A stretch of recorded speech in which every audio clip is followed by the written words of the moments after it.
Welcome, everyone, to Week 3 of the GWA Draft League. My name is Aaron, and I am the coach of the Sacramento Slackings, and this week my opponent is Wolfhaley, coach of the Washington Whimsicott. Both my opponent and I are undefeated at this point, so this game is to see who continues on with an undefeated record. This week we are playing a link battle game because I messed up and scheduled our battle for 7 p.m. PST instead of 7 p.m. EST. So that's my fault, and I apologize to my opponent, and I hope this didn't change the way that you played the game. After this week, I've made quite a bit of changes to the roster.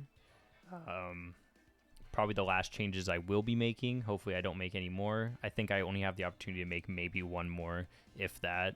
So going forward, I'm not planning really changing anything. So this week we dropped Zarude, Mimikyu, and Galarian Articuno, and then we picked up Brute Bonnet, Tornadus, and Alolan Muck. So hopefully that kind of balances out our team a little bit more and gives me a couple more options going forward.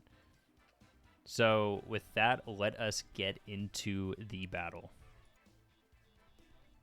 So this week, my opponent brought almost exactly what I was expecting him to bring. He did bring the Rotom Heat, which I thought was either a toss-up between Rotom Heat or Dugtrio. I thought Dugtrio could come as a way to arena trap my Chi-Yu, but he didn't end up going with it and went with the Rotom Heat instead. So I feel like I'm pretty well prepared for this team. The Slowking set that I have was, I think, a last-minute decision. I think I made the change probably an hour before the game, just because I sat there and stared at my sets for a while and decided that I wanted to try something different with Slowking rather than just what I've been doing every week with full Spadef Assault Vest.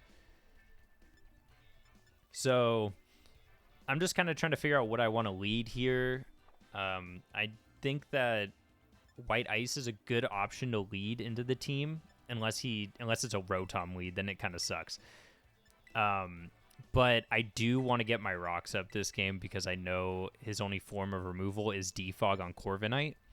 So if I can get rocks up and maybe force Corviknight out force him to come out and then defog, maybe I could get my Chi-Yu in there and get a free overheat or a flamethrower or something along those lines.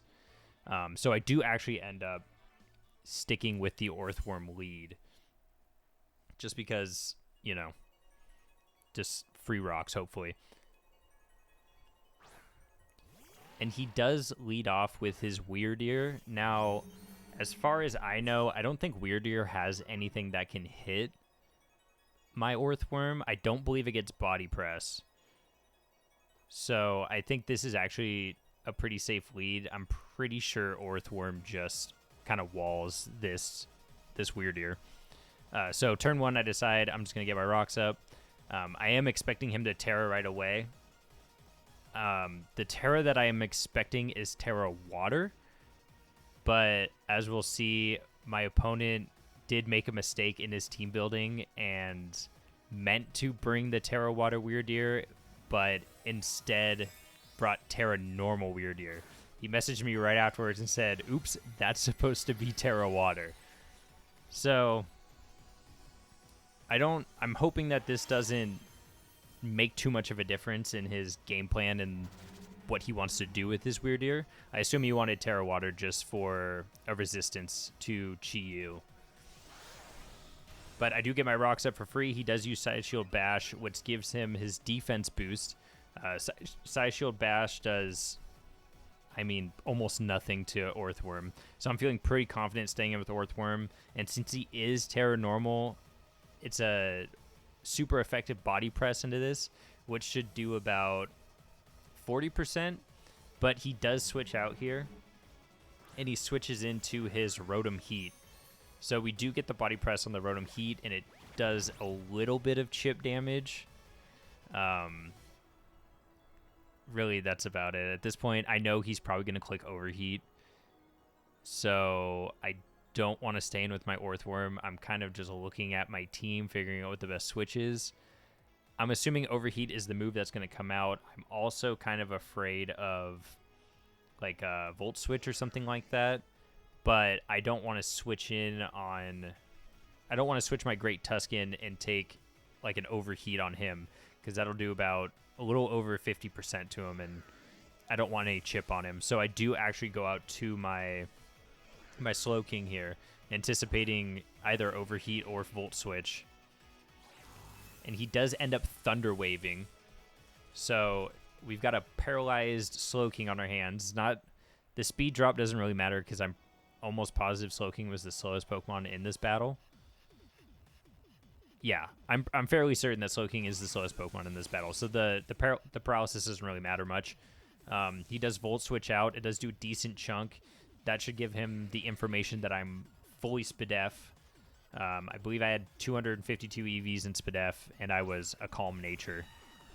So after that, he does go out to his Corviknight here, expecting it. I'm assuming he's going out to get Defog off. I do put up Light Screen. And honestly, I totally forgot that Defog gets rid of screens, so I kind of just ended up wasting this turn on my Slow King. I do think about getting the Reflect up, and I think, nah, Reflect's not really worth it. So I do end up going for the Paralysis. He does Defog, he gets rid of my rocks, he gets rid of my screens, and at this point, I haven't really realized that my screens were gone. I assumed that the Light Screen was still up because, like I said, I forgot Defog gets rid of that. We do get full parried there, so we don't get the Thunder Wave off on this Corviknight. And this Corviknight was probably one of the things I was the most afraid of, just because the only thing I really had to hit it super effective was Chi-Yu. And outside of Chi-Yu, it kind of walled everything else on my team. But he does U-turn out here, and he goes out to his Iron Bundle, I believe. I do believe the Iron Bundle is what comes out. And I did click Thunder Wave this turn. So getting Thunder Wave off on this switch would have been amazing. But we do get parried for a second time in the row, which is really unfortunate. A Paralysis on Iron Bundle would have helped a lot with it being the fastest Pokemon in this match. I am expecting him to Freeze Dry. I do swap out to my Orthworm because I know Orthworm can take a Freeze Dry. So he does use the Freeze Dry, and it does a hefty chunk of damage to my poor Orthworm. We do eat our Citrus Berry there though. So instead of it being, I think it might have been in 2-hit KO range, but now I'm or 1-hit KO range after that. But now I'm definitely back in 2-hit KO range. I don't expect this to stay in because after I calc the damage a little bit, that was a Choice Specs Freeze Dry from the Iron Bundle. I almost called him Delibird. From the Iron Bundle. And so I'm kind of just thinking, is there anything else that I could switch in on a Freeze Dry to kind of put some pressure on my opponent? Because right now Orthworm isn't really pressuring much. I do decide that Chi-Yu is probably a good go. This is kind of a risk because I wasn't 100% certain that I was Choice Specs, but I was pretty positive. So I do just switch out to Chi-Yu because Chi-Yu will take a Freeze Dry pretty comfortably, and as long as I don't get frozen, it's not a big deal. And luckily I don't get frozen. I am Choice Scarf Chi-Yu again this week, so I do outspeed this Iron Bundle without any boost. And I know for sure that my Flamethrower does 1-hit KO the Iron Bundle. I am thinking about Overheat just because thinking that he might want to switch out. Overheat would do more to whatever wants to come in. So he does switch out. I do end up going with Flamethrower just because it's the more safe play. It's guaranteed chip on at least something. So we Flamethrower the Weird that comes in, and it does, I don't even know how much percent that is. I want to say that's probably 54% or so. Maybe not. I think it's a little over 50%. And then Leftovers gets him to about the 50% mark again. So at this point, I'm debating, okay, do I just click Flamethrower again? And because it probably kills. After that first roll, I was pretty confident that he killed, and he lives with a sliver of HP, gets the Earthquake off, and knocks out my Chi-Yu. In hindsight, I always go to Orthworm there. Always 100% go to Orthworm there, because Orthworm pretty much takes anything that the Weird Deer will throw at me. I'm not really too familiar with the Weird Deer set. I did know that it got Earthquake. But I don't know. I just thought I KO'd it, honestly. So we do go out to the Hisuian Avalugg. I do Terra Fighting and just click Body Press. This will guarantee a knockout. It'll do a decent amount of damage to anything else that might want to switch in. So this feels like a kind of a safe play. He does use Rest. Fully heals his Weird Deer there. And we do get the Body Press off. And the Body Press does about 90, I want to say. It pretty much takes him back to where he was before he rested. So that turn was kind of a nothing burger for both of us. I guess it worked out for me because now he's asleep. And I can click Ice Fang here for free because I know Ice Fang kills and it hits anything else on his team harder than Body Press would. But so he does switch out to Garchomp here, and I do hit the Ice Fang on it, which does one-hit KO it. That's 2 weeks in a row now that Hisuian Avalugg has Ice Fanged Amon on switch in and just one-hit KO'd it. I'm really happy with what this Mon's done for me so far. And I'm really looking forward to what it can do for me in the future. I'm super glad that I ended up picking it up. As he debates on what to go out to here, I'm kind of trying to figure out my game plan for what I'm going to do without Chi-Yu, because I'm still deathly afraid of that Corviknight, especially without my Chi-Yu, because my Chi-Yu was kind of the answer to that, and I threw it away on, I guess, a 50-50 play. I didn't calc it or anything. I should have calced the Flamethrower, but I didn't do it, and it came back to bite me. So Iron Bundle here. Freeze Dry is a range to kill. Hydro Pump always kills, so I'm debating on if I want to make the obvious play, switch out to Slowking, or if I just stay in with my White Ice. I do decide to not swap out to Slowking just because I think that swapping to Slowking is the obvious play, and I believe it would have KO'd Slowking at the range she was at. So I decided just to stay in just in case maybe he does decide to click Freeze Dry, predicting the switch, and maybe I could get a Body Press off and OHKO this thing. But he does click the Hydro Pump, he gets the hit, and it definitely one-hit KOs us. I believe Avalugg's 36 base special defense is absolutely nothing. And I had no special defense investment this week, so yeah, that's an easy knockout. But since we know he specs, I know that he is Hydro Pump, and for sure, Slowking takes a Hydro Pump. Now, I want to get a paralysis on something, so I am going to click Thunder Wave one more time. He does decide to swap out. He swaps into his Sneasler. Again, another Pokemon that would have been wonderful to get a paralysis on, but I do get parried for the third time in a row on my Slowking. Very unfortunate, but, you know, it's the game we play. Those things happen. Here, I'm trying to figure out if there's a swap in here. Just because anything that can take the hit better, any hit from this thing better, because Close Combat and Dire Claw, I mean, I guess Slowking does live both, so I do decide to stay in, but he does have U-turn, and that just straight up knocks me out. So there goes Slowking. He really hadn't done much anyway, so I mean, I want to say good riddance, but I don't because I love Slowking. So he does go back out to his Corviknight after getting the knockout on my Slowking, which gives me the opportunity to try and get some kind of momentum back. I do decide that the play here is my Fisherman Greninja. This week I did decide to bring Specs Greninja. I think every time I brought Greninja, I brought a different set, but I only think I brought him twice. So we did Physical last week, and this week I brought a Choice Specs full special attack Greninja. And I just decided, let's see how much Ice Beam does. Ice Beam does a hefty chunk to him. He does get the U-turn off, so once again, momentum is in his favor once more. And I believe here he switches out to his Rotom Heat. Now, I don't anticipate it clicking overheat.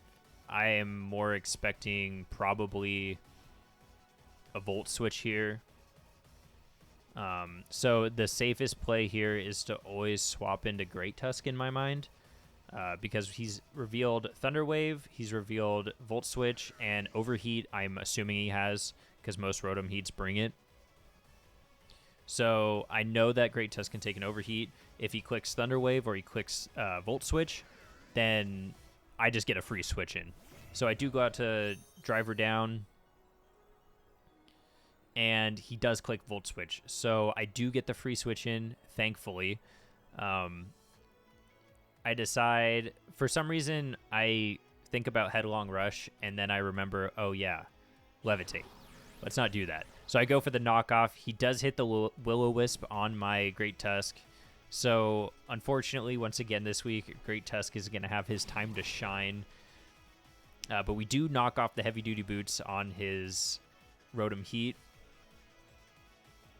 And for the next turn, I don't really want to switch out because, once again, I don't want to switch anything into an Overheat or potential Volt Switch if he predicts my swap. So I just click Knockoff again in case he wants to swap out himself. He does stay in and overheats, so we do just get a little bit more chip on this guy with the knockout, or the knockoff.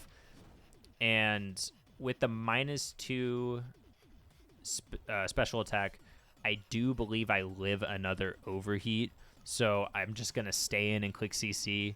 Even burned, CC is, I think, an 80% chance for me to knock out.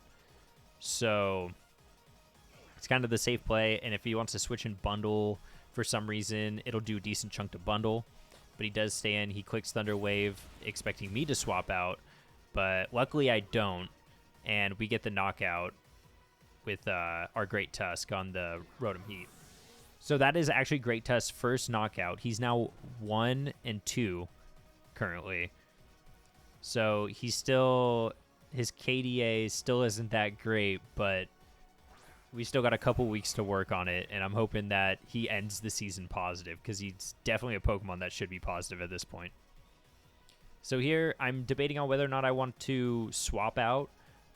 I decide that, you know what, Great Tusk has kind of done what he wants to do, or whatever he's gonna do.